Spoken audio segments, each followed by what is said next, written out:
Boa noite a todos vocês, sejam aqui muito bem-vindos a mais essa quarta-feira, onde estamos aqui reunidos mais uma vez para poder falar aqui mais uma vez sobre os conceitos da psicanálise. Essa noite nós damos aqui sequência ao nosso assunto sobre o setting analítico. O setting analítico, esse espaço tão importante dentro da psicanálise. Então, para todos aqueles que querem aqui conhecer um pouco mais sobre a psicanálise, conhecer um pouco mais sobre esses conceitos, para quem é adepto, para quem já é estudante, para quem já, de alguma forma, pratica, estuda, conhece a psicanálise, quer aqui expandir um pouco mais os seus conhecimentos, vem participar conosco.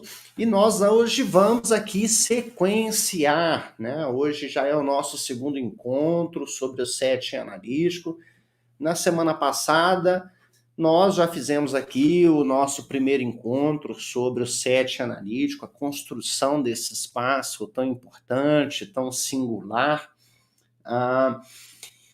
Esse encontro que nós aqui denominamos como um encontro sempre marcado pelo imprevisto, pois nunca sabemos, de certa forma, do que vai se tratar esse encontro.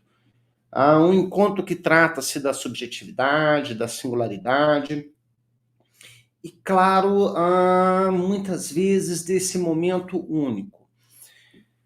Esse espaço marcado por traços tão únicos, um momento que se trata da reinvenção. O setting analítico, acima de tudo, é um espaço para reinvenção, um espaço para reinvenção do sujeito. Quando vamos falar das práticas terapêuticas sobre qualquer modalidade, e não importa aqui sobre qual nome ela vá ser praticada, e claro, aqui nos interessa muito mais o nome da psicanálise propriamente dito, nós devemos lembrar que esse espaço, o espaço terapêutico, ele é o espaço da reinvenção. O espaço da reinvenção é justamente esse encontro, onde o sujeito pode manifestar todas as suas questões, as suas dores, onde ele pode, nesse espaço, principalmente marcado pela fala, a fala do analisando e pela escuta singular de um analista, possibilitar compreensões, reedições e reinvenções de formas que talvez o sujeito ainda não tenha experimentado na sua história. Uma frase que ficou bem marcada no nosso último encontro foi aquela frase que o sujeito sempre traz para o setting analítico, sempre faces novas de uma velha história. O fenômeno da repetição, de certa forma, é isso.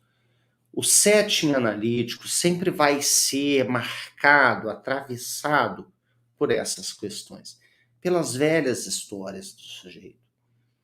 Ele vai trazer isso, ele vai trazer na forma de fala, de dores, de sintomas, de sofrimentos, de angústias, de conflitos, todas as suas velhas histórias. E claro, as velhas histórias, e em cada episódio da sua história, da sua vida, as faces novas que essa história foi se apresentando, foi se manifestando. E mais uma vez, dentro do setting analítico, essa história vai se repetir, vai se manifestar sobre uma nova face. E aqui compete ao analista justamente essa capacidade de capturar essa nova face que se apresenta e possibilitar para o sujeito toda essa reinvenção. O set analítico, que é essa construção após o período das entrevistas preliminares, daquele prévio conhecimento que vamos tendo sobre aquela história inicial que o sujeito nos apresenta. E que a partir disso, o analista então vai decidindo se ele vai percorrer esse caminho conceitualizando. E como eles, juntos, como um par, vão construindo esse momento. Podemos dizer que o set analítico ele é construído, constituído, assim como o sujeito é constituído, o set analítico também se constrói. Ele não é pronto. Ele já não é estabelecido desde o início. Ele vai sendo construído nessa própria aliança terapêutica, nesse movimento, nesse conhecer-se, nesse envolver-se, nesse contato. É a partir desses estabelecimentos que juntos, analisando e analista vão fazendo, que vai se formar, então, o set analítico. De uma maneira ou de outra, podemos dizer que, em alguns termos, o set analítico seria o mesmo para todos os pacientes. Vamos dizer, se tratando de um ambiente físico propriamente dito, o set analítico seria o mesmo. Porém, nós devemos lembrar que, às vezes, o manejo, o direcionamento, a condução do tratamento, esse é de uma maneira bem singular e, claro, vai depender de aqui algumas situações, como, por exemplo, nós dissemos no final da nossa última transmissão, que para alguns casos nós vamos ter aqui, por exemplo, com os pacientes mais regredidos, com pacientes, por exemplo, com traços ou características, por exemplo, próximas do autismo, com algumas características mais regressivas, pessoas com a chamada depressão simbólica, que é uma aula que nós temos gravada aqui, então quem não, por exemplo, não assistiu, volta aqui no canal, assiste, né?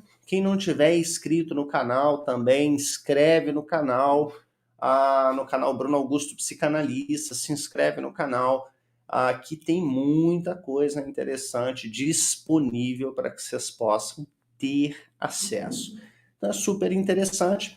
Nós percebemos que nesses casos é super bacana, super interessante o manejo do analista, a forma dele conduzir, tá? A singularidade com que ele precisa, então, direcionar, manejar esses casos, né? O set analítico, de alguma maneira, é aquilo que precisa ser preservado ao máximo. Uma vez que nós estabelecemos esse set, nós vamos tendo que ter condições de mantê-lo. E esse ponto é fundamental. Por isso, nós, desde o início, tendo essa pré-visão de uma estrutura psíquica dos nossos analisandos, nós devemos aqui instituir mais ou menos a nossa conduta. e preservá-la, de certa forma, ao longo do tempo. Por que isso é importante? Porque o analista precisa ser capaz também de sustentar essa posição que ele estabelece no início desse setting analítico ao longo do tempo.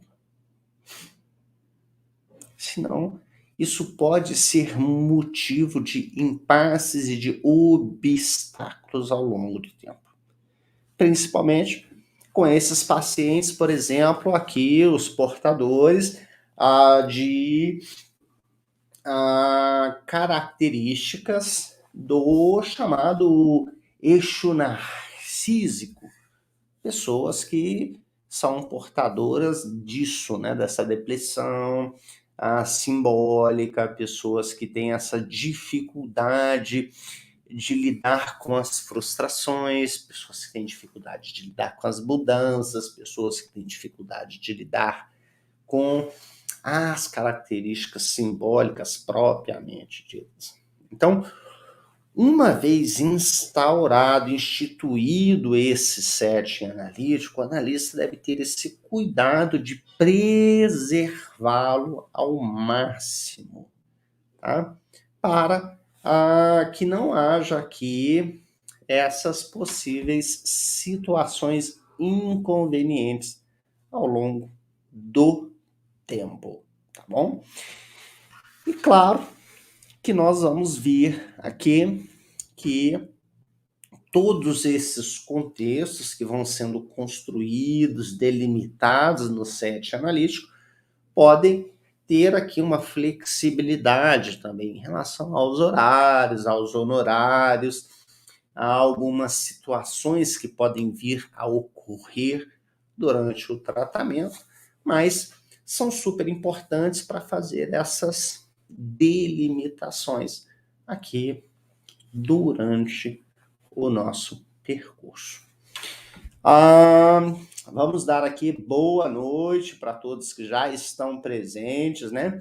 Quem estiver presente conosco aqui pelo Instagram, quiser migrar lá aqui pro YouTube, é só clicar no link aí que está na nossa bio, clica aí no link, migra lá pro YouTube, lá a gente pode administrar melhor toda essa experiência, então vem participar conosco aqui, tá? Eunice, uma boa noite, seja aqui bem-vinda. Vivian, uma alegria ter você conosco. Neuciene, Amara, Luzia está conosco, a Marli, Vanderleia, boa noite, Vanderleia, que alegria. Maria, seja bem-vinda. A Eliana, muito bom. Rosinalva, Ateliê das Palavras, que bacana, gostei muito desse nome. Roberto, seja bem-vindo. Roberto que sempre aí traz muitas boas perguntas para nós. A Pérola já está conosco. A Sandra, a Cirleide, a Lúcia, muito bom. Vanderleia já faz aqui também um comentário. O setting vai se construindo ao longo das análises, isso mesmo, o setting vai sendo construído, né, ao longo das análises e, claro, ele vai sendo instituído, constituído, destituído. O setting ele tem todas essas características como uma característica da subjetividade. Limitações, delimitações que são muito importantes para a própria singularidade do sujeito. O analista, nesse movimento do setting, ele precisa fazer jogadas aqui, a Vanderlei, muito precisas, né? É muito importante a gente lembrar um momento, como o Freud diz, que a psicanálise se assemelha muito como se fosse um jogo de xadrez, né? O analista precisa fazer jogadas táticas, mexer as peças do tabuleiro. O setting analítico é justamente essas jogadas. né, esses movimentos, os movimentos táticos, os movimentos precisos que o analista vai fazendo para construir, instituir, instigar, provocar também o sujeito para essa, vamos dizer, potencialização da palavra, essa potencialização do seu próprio eu, essa potencialização da constituição do próprio sujeito, para essa reinvenção, né? Para que possa emergir essa coisa que de alguma forma está paralisada no sujeito, que não emerge por alguns bloqueios, recalques, pelas suas defesas. O analista faz movimentos táticos, e é justamente através desses movimentos, através aqui do set analítico, do manejo, do direcionamento, que possibilita essas alavancadas no percurso analítico. Tá? A Maria Lima, eu tenho experienciado isso, muito bacana. A Eliane, boa noite, Eliane. Muito bom, Jocélia, seja bem-vinda, muito bom. Que bacana. Ótimo, vamos lá. Logo a seguir, nós aqui continuamos aqui as nossas perguntas e vamos dando aqui boa noite também para quem já está chegando. Muito bom. No set analítico, essas regras que vão sendo, então, aqui instituídas, tá? Elas auxiliam principalmente na noção de limites, limitações, lugares e também de diferenças. Muitas dessas situações são questões que muitas vezes estão ali meio que bagunçadas, desorganizadas na mente da pessoa, do sujeito que nos procura. Tá? Então, todos esses estabelecimentos ajudam também o sujeito a ir se organizando. Né? Existem muitas vezes, por exemplo, algumas pessoas que vão ter uma dificuldade, por exemplo, com horários, né? Vão se atrasar sempre, né? Eu me lembro muito de uma analisanda que ela sempre atrasava para o início das consultas. E sempre que chegava o término do horário dela, ela queria sempre estender. E ela dizia, mas eu tenho 50 minutos, né? Sim, você tem 50 minutos, mas você se atrasou 20, então você tem só 30 agora. Mas eu tenho muitas coisas importantes para ainda lhe falar. Tudo bem, então semana que vem chega então 20 minutos mais cedo, ou se prepara 20 minutos com antecedências e começa no seu horário, né?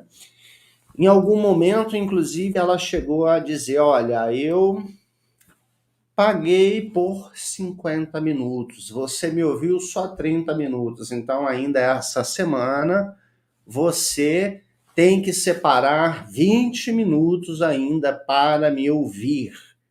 E eu disse, não, eu não tenho que separar 20 minutos ainda para lhe ouvir. O horário que eu disponibilizei para você foi desse a desse. Eu estava disponível nesse horário. Você se atrasou, né? Então, todas essas delimitações foram super importantes para que ela começasse a organizar a própria personalidade dela. Isso estava borrado. E muitas vezes, se o analista não sabe fazer esse manejo, esse direcionamento, essas delimitações, isso pode prejudicar, inclusive, a direção do tratamento. Então, o analista precisa, sim, colocar essas delimitações e fazer essas funções, sim, durante o tratamento. Porém, todas essas situações devem ser feitas aqui com uma singularidade, com uma sensibilidade própria de cada tratamento, tá? E estas situações aqui durante o set analítico nos auxiliam a desfazer algumas fantasias, algumas imagens, algumas ideias que o analisando muitas vezes tem. Até mesmo aquela certa ideia de uma certa imagem, uma certa posição de igualdade com o analista, né? Uma crença de que ele tem igualdade de valores, de funções, de capacidades, busca o mesmo papel, muitas vezes, que o analista. Claro que isso demanda também do analista saber lidar com o seu próprio narcisismo, uma capacidade de lidar com o seu próprio narcisismo, saber lidar com a sua própria imagem, mas saber delimitar isso também muito bem ali para o analisando. Saber delimitar as diferenças dos valores, funções e capacidades que existem ali dentro daquele enquadre, sem que isso também venha a categorizar uma excessiva rigidez também por parte do analista, ou até mesmo um excesso de permissividade do analista também, que isso, de certa forma, vai vir a prejudicar a preservação desse set analítico que nós estamos aqui falando e tentando delimitar o tanto quanto é importante para a condução do tratamento. Claro, devemos aqui deixar muito claro, né, que como seres humanos, como ser humano, não há diferença entre eu e meu analisando, e isso não há nenhuma distinção. Mas na situação analítica, devemos fazer uma delimitação de deveres, de papéis, de lugares que vêm a ser ocupados, de atribuições, de funções que vão ser desempenhadas dentro desse cenário, dentro desse set, dentro desse par analítico. Isso sim precisa ser diferenciado. Caso contrário, o sucesso da direção desse tratamento vai fracassar, vai ter clima de confusão. Vai haver aqui um mix, uma confusão de coisas.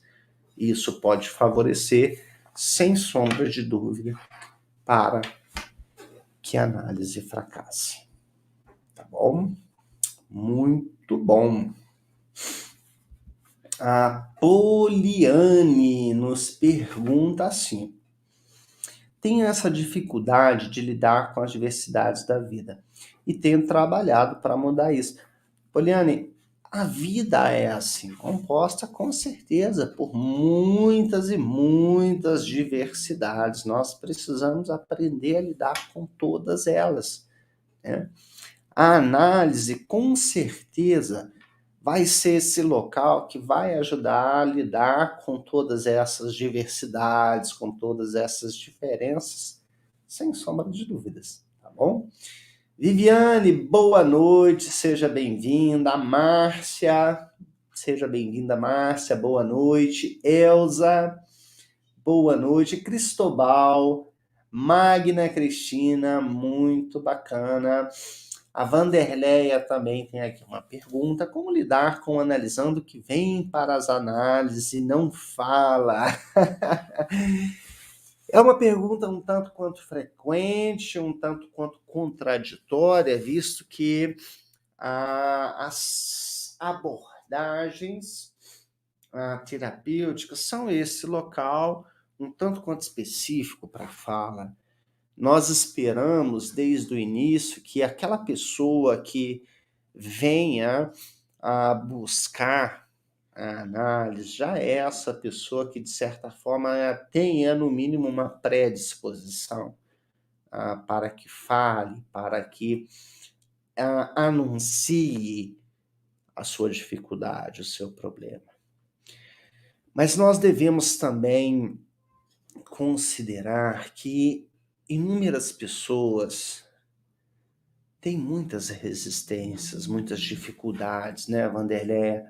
Há muitos mecanismos um tanto quanto bem edificados, estruturados. E, claro, o analista precisa ir encontrando maneiras de lidar com isso. Nem todos os pacientes, muitas vezes, são os pacientes mais propícios para uma determinada modalidade.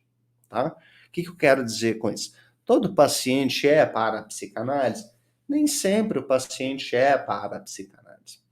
Tá? A psicanálise ela necessita dessa fala, dessa expressão, da associação livre. Agora, logicamente, isso também depende do manejo do profissional. Nós devemos anunciar, convocar, provocar também essa fala nos nossos analisandos. Quando nós somos capazes de capturar, tocar, construir esse set analítico desde o início, automaticamente nós convocamos o sujeito para a fala. Mesmo que no decorrer da análise nós nos deparamos com o silêncio. Então é interessante pensarmos isso.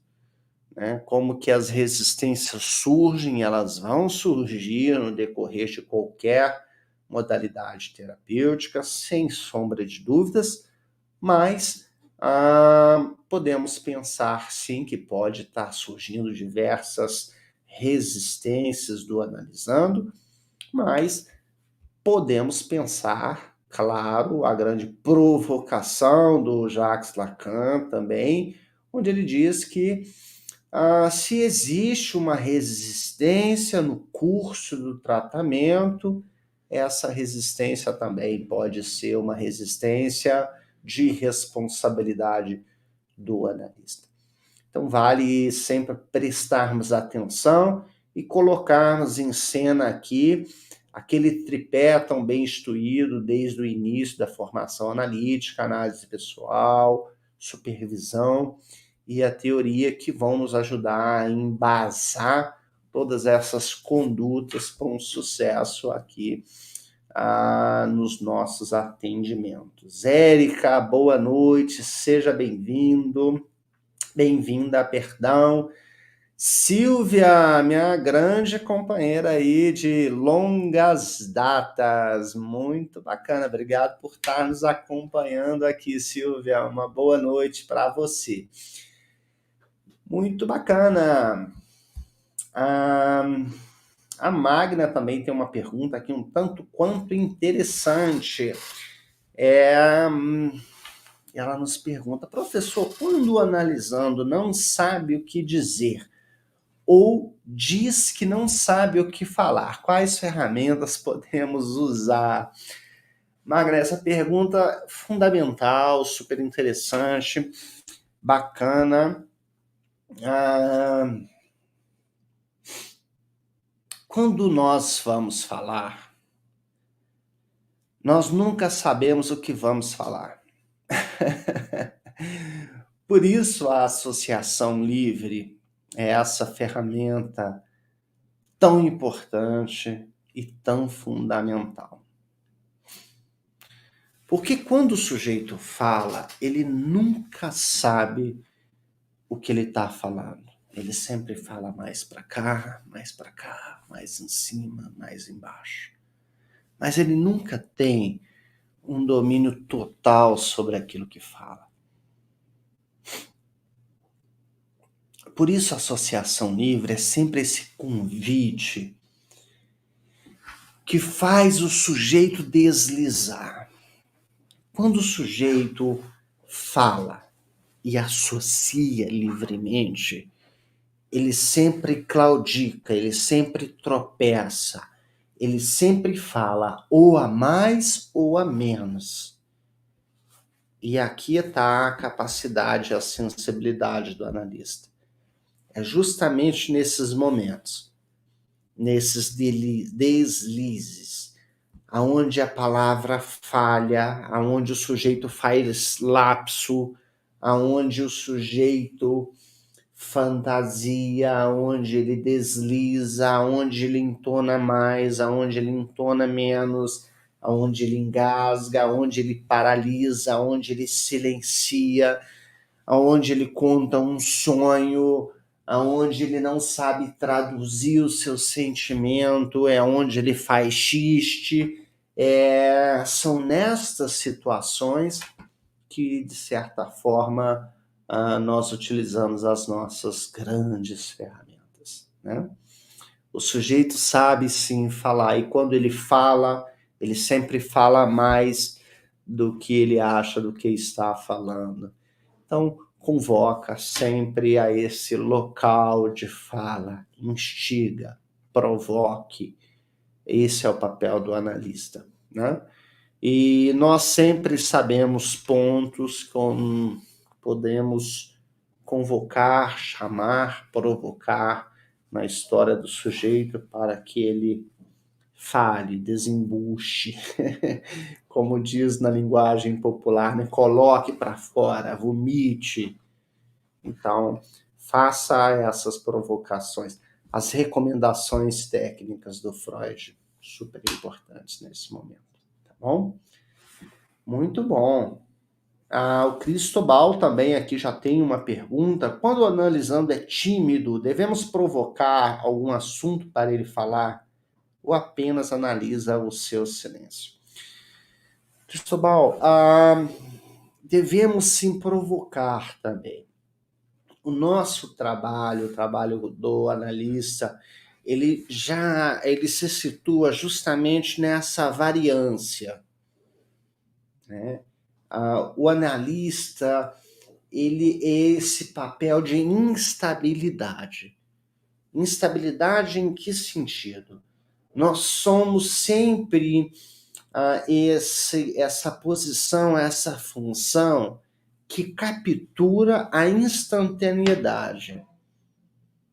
Nós capturamos as rupturas que o sujeito faz. Isso são esses pequenos deslizes, por exemplo, que eu acabei de responder aqui da pergunta da Magna. Então nós devemos estar muito atentos. Às vezes nós precisamos silenciar e ser capazes de suportar o nosso próprio silêncio e esperar que o outro fale. De suportar o silêncio também do analisando e esperar que ele fale. Às vezes nós devemos falar, às vezes nós devemos silenciar. Então é sempre um jogo aqui de papéis, de situações que nós devemos sentir, mas devemos pensar quem está ali para falar, né? Eu me lembro de uma analisanda que um dia disse: mas o senhor fala muito pouco. A minha mãe disse que o senhor me falaria coisas legais. Sim, eu posso até lhe falar coisas legais. Isso talvez a sua mãe não tenha errado. Mas eu vou falar coisas legais para você a partir do momento que você me conte coisas legais também. Se você não me contar coisas legais, eu não tenho coisa nenhuma para lhe falar. Eu vou falar o quê para ela? Não tenho nada para dizer a ela. Variância, instabilidade. Ora falamos, ora silenciamos, ora provocamos. E os analisandos, ora, provocam nós também com os seus silêncios. Tá bom? Selma, boa noite, seja bem-vinda. Tá bom? Muito bacana. Muito bom. Vamos lá. Essa questão que nós dissemos aqui das limitações, das regras, é super importante, né? Nós devemos fazer essas delimitações, devemos fazer todas essas situações, né?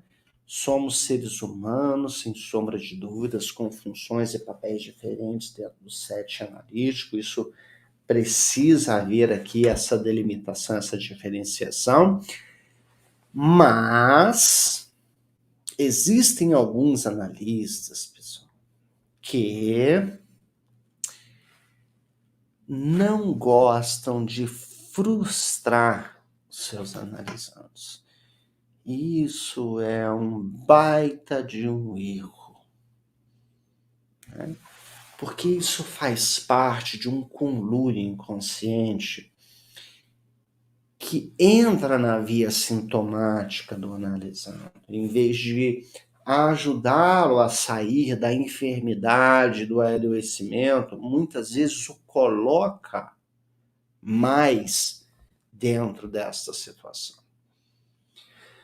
Não frustrar os nossos analisandos, os nossos pacientes, ou atender todos os pedidos deles, ou não lhe provocar dores, não quer dizer que você é um bom profissional. O bom profissional também é aquele que provoca as dores.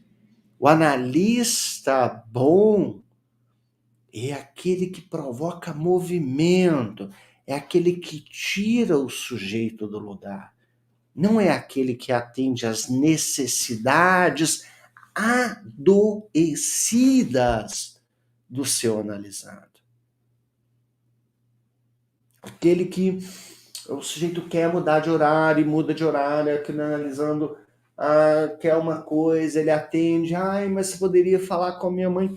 Gente, às vezes não é papel do analista conversar com a mãe, falar com o namorado. Ele deve proporcional analisando essa condição, essa capacidade, essa maturidade. Claro, existem situações que têm as suas exceções. Mas isso é analisando, adquirindo maturidade. Agora existem analistas que não querem provocar dores, frustrações. Isso não é ser um bom analista.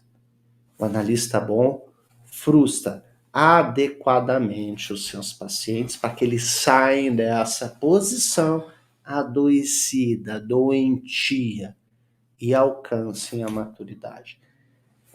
Saibam lidar com as frustrações. Saibam lidar com as expectativas quebradas, as frustrações não realizadas, as situações que não são atendidas. A quebra do eixo narcísico. Como Melanie Klein dizia, a saída da posição esquizoparanoide para a posição depressiva. Responsabilizar, se com i. Responsabilizar-se. Responsabilizar si mesmo. Esse é o papel que o indivíduo deve buscar a maturidade, o próprio caminho, alcançar, ter condições. E o analista, muitas vezes, é esse que proporciona a imposição dos limites, a delimitação desses, a possibilidade para o sujeito de analisar, inclusive, esses sentimentos difíceis. Esses sentimentos desagradáveis. Fazer com que o sujeito comece a lidar com a parte adulta de si mesmo. Esses dias foi tão interessante uma, uma adolescente que eu acompanho e ela disse: ser adulto é muito difícil. E eu disse a ela: ser adulto não é difícil. Ser adulto saudável não é difícil. Adulto saudável tem as suas responsabilidades, sem sombra de dúvida. Agora, difícil é ser um adulto infantilizado. Isso é difícil pra caralho, desculpa a palavra, mas isso é difícil. Ser adulto infantilizado. Ser adulto paralisado. Ser adulto estagnado. Isso é difícil. Ser adulto recalcado. Isso é difícil. Ser adulto saudável não é difícil. O analista é esse que coloca o seu analisando em contato com a sua parte adulta. E a parte adulta é aquela que responsabiliza com as suas dores, com os seus sentimentos difíceis, com os limites, com todas as situações que a vida traz.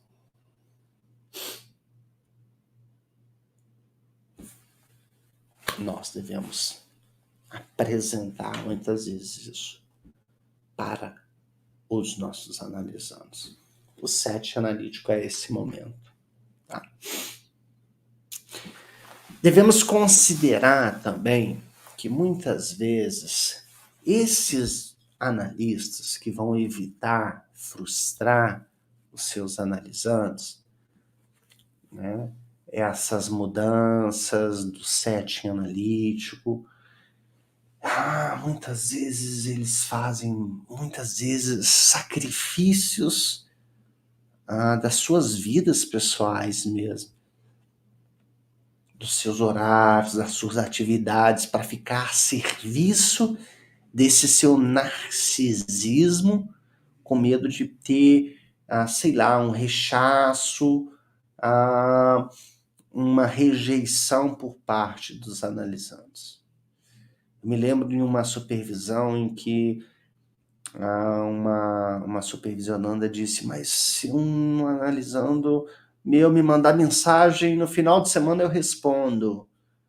E eu disse: é coisa grave, é uma emergência? Ela disse: não, não é, mas eu respondo o tempo todo eles.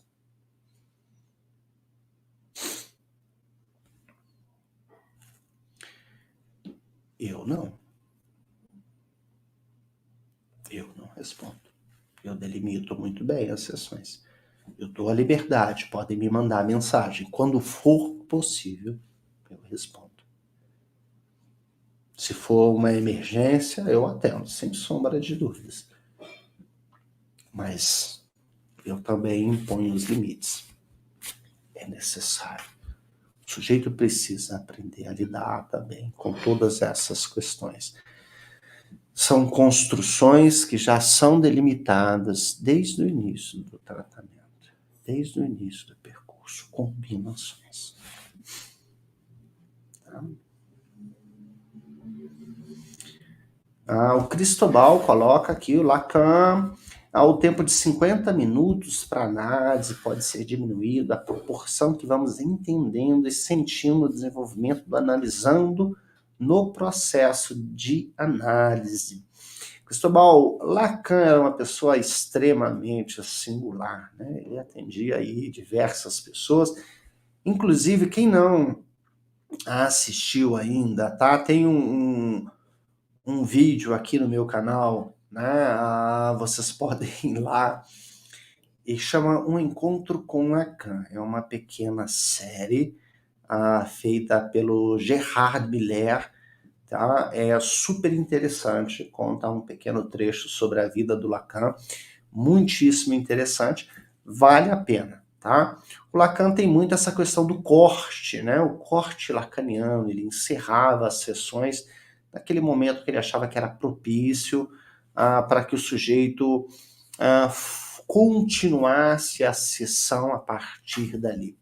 Uma técnica muito interessante, talvez muito pouco entendida. Se não for bem compreendida, ela é mal aplicada, então deve ser muito bem fundamentada, inclusive teoricamente, para que isso não seja obstáculo, seja mal interpretada aí no círculo analítico propriamente dito também, tá? Ou na própria condução dos tratamentos.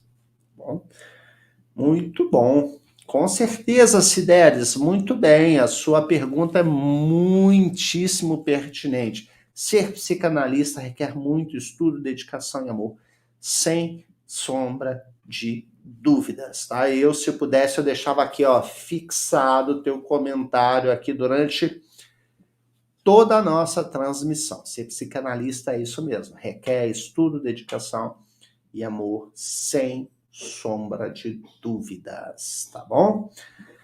Ana Paula, muito bom, tá? Obrigado por fazer aí as suas anotações, isso mesmo, tá? E esses dias eu estava aqui revisando umas anotações antigas aqui, eu achei umas coisas aqui de 2005, 2004, quando eu também fazia as anotações dos livros que eu fazia resumo dos livros que eu lia.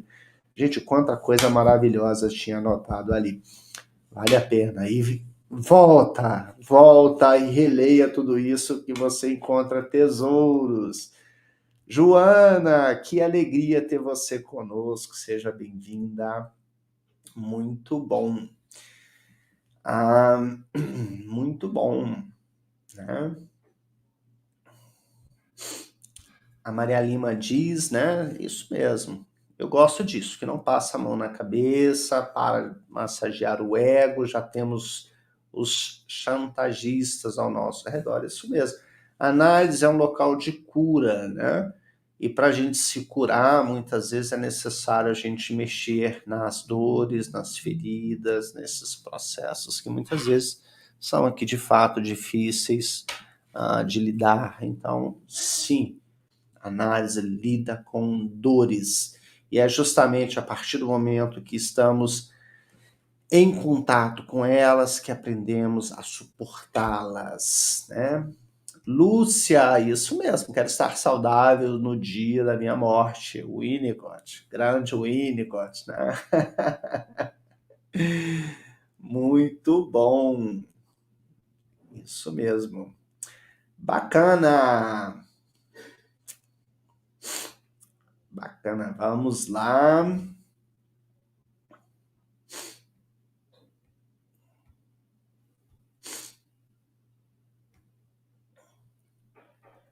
Ótimo, a Maria Lima coloca. Colocar limites é um ato de amor, né? É isso mesmo, os limites são necessários, né? É importantíssimo, né? Os limites são necessários. Muito bom. Vamos lá.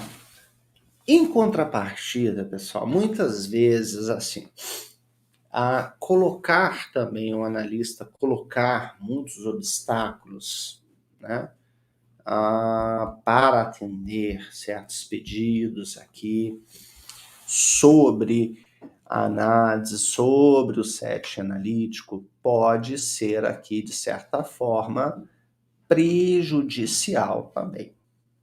Tá? Então, isso precisa ser muito bem analisado, porque isso pode revelar, muitas vezes, de ambas as partes, né? Quando o analisando faz muitos pedidos e quer que todas as suas necessidades sejam atendidas, mas quando o analista também quer preservar excessivamente todo esse setting analítico sem ter uma certa flexibilidade, nós podemos perceber aqui um certo controle sádico de ambas as partes em cada uma destas situações. Então, nós devemos estar aqui muito, muito, muito atentos. tá? Nós devemos sempre levar aqui em consideração, sempre estar muito atentos.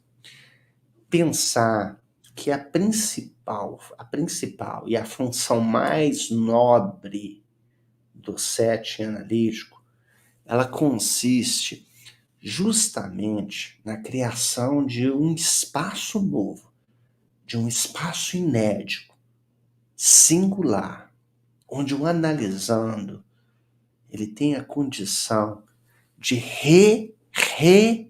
experimentar com o analista todas essas vivências antigas que foram ali marcantes, experiências emocionais que foram conflituosas, que foram mal compreendidas, que foram atendidas e significadas muitas vezes pelos pais, pelos cuidadores, pelos professores, pelos amigos, pelos companheiros que ele teve, companheiros e companheiras na vida, de uma forma que criou-se más soluções. E que isso habita na mente do paciente hoje.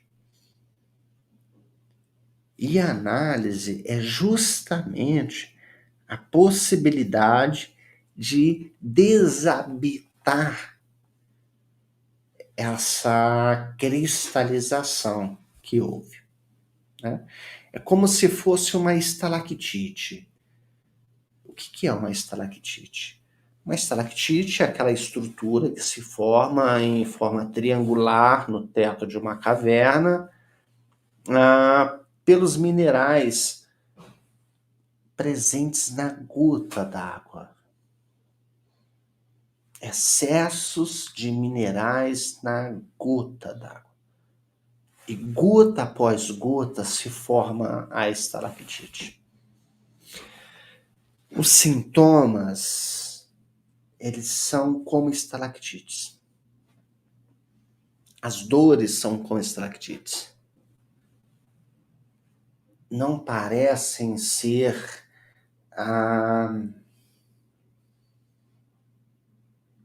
tão perturbadores quando vemos só uma gota, mas gota após gota formam estalactites.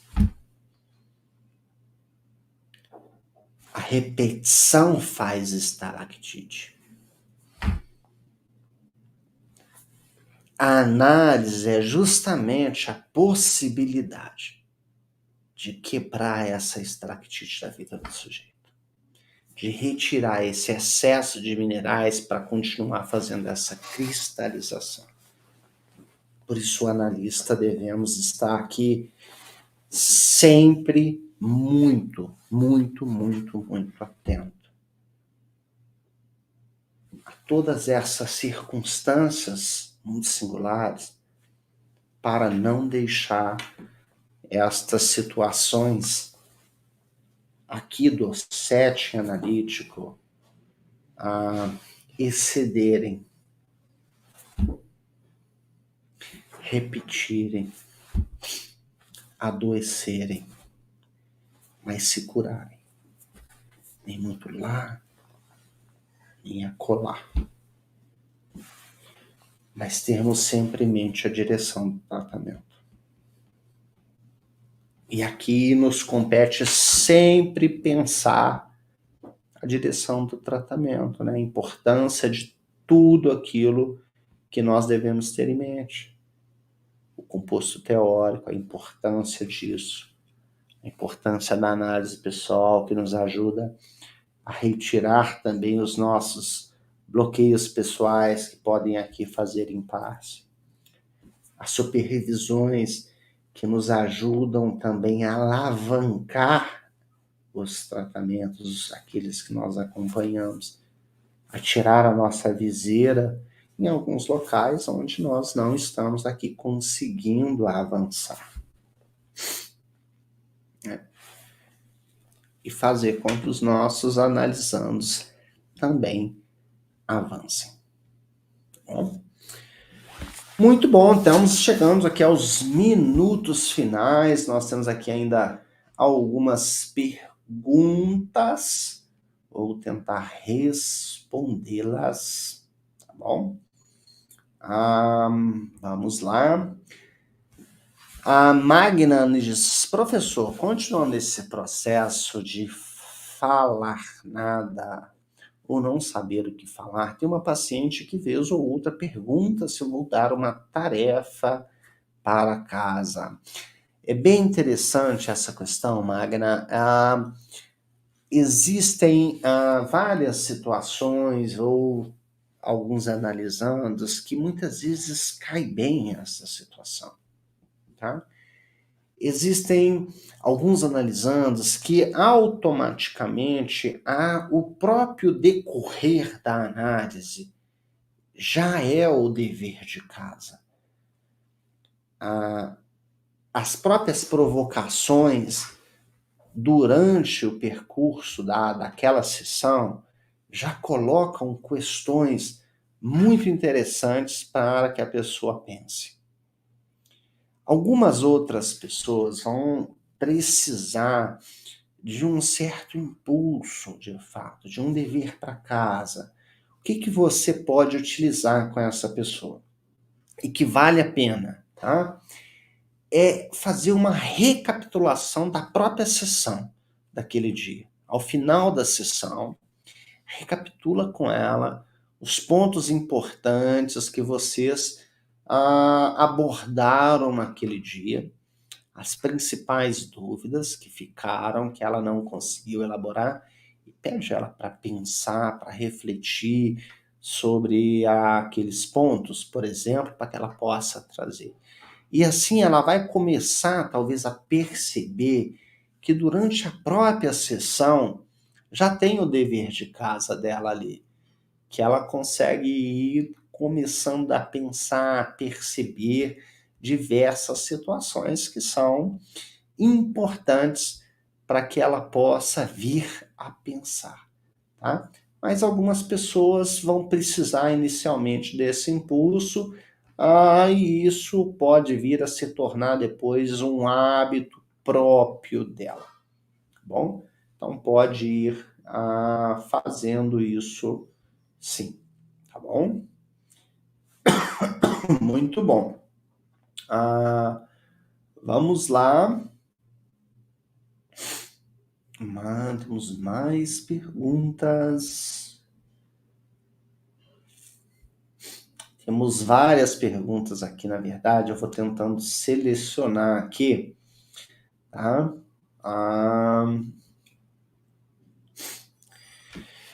Como adquirir coragem para atender? É uma pergunta do Cristóbal. Cristóbal, uma boa análise. A boa análise, tá? Uma boa análise é o fundamental, tá? Quando a gente faz uma boa análise pessoal, isso é aqui o melhor caminho, sem sombra de dúvidas, tá bom?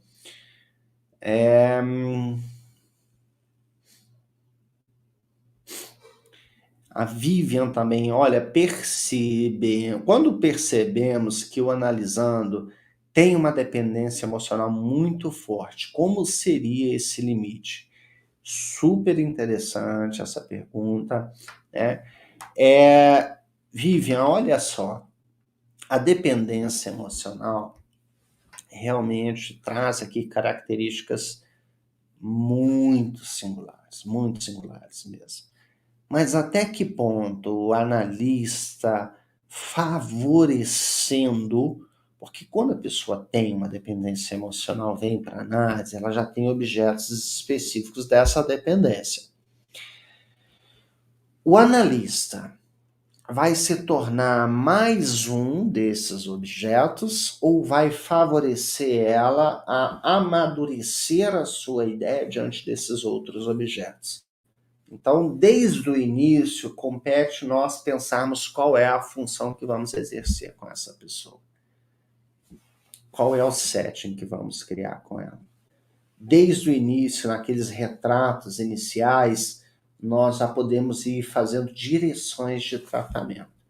E mesmo que ela convoque o analista, demande dele isso, ele precisa ir delimitando, direcionando, estabelecendo, esclarecendo, interpretando para ela essas situações, dizendo, olha, está fazendo comigo a mesma coisa que você faz com as outras pessoas? O que você quer com isso? Que posse é essa?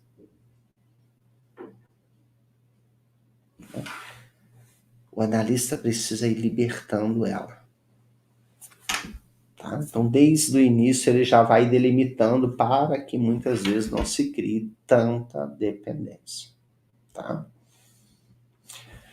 A Érica tem um comentário, também não posso deixar de ler. E quando temos um professor maravilhoso como você, nos faz cada vez mais buscar conhecimento, aprofundar nas análises pessoais e termos mais amor conosco e com nossos atendimentos. Muito obrigado, viu, Érica? Muito, muito obrigado. Tá bom?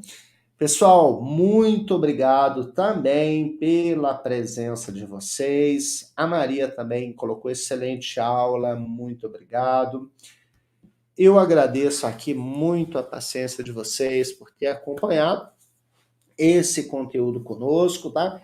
Quem não tiver inscrito lá no canal do YouTube, escreve lá no canal também, Bruno Augusto Psicanalista, vai lá, tem muito conteúdo bacana também. Vem participar conosco. Vai lá no Instagram também, nós temos lá o Drive de Psicanálise, está lá no link, tá? Na bio, vocês vão lá no link da bio, tem uma pasta lá, link de psicanálise em diversas obras, vocês podem consultar, estão lá à disposição, tá bom? E quarta-feira que vem, nós nos encontramos aqui novamente para continuar abordando os conceitos da psicanálise. Então, não se esqueçam também de partilhar esse conteúdo, manda aí para os seus amigos, conhecidos, para os seus, o pessoal da rede, os amigos, conhecidos, todas aquelas pessoas possam se interessar pela psicanálise. Compartilha, manda para eles, convida eles para a semana que vem vir participar também conosco aqui, tá bom? Uma boa noite para todos vocês e até semana que vem. Tchau, tchau!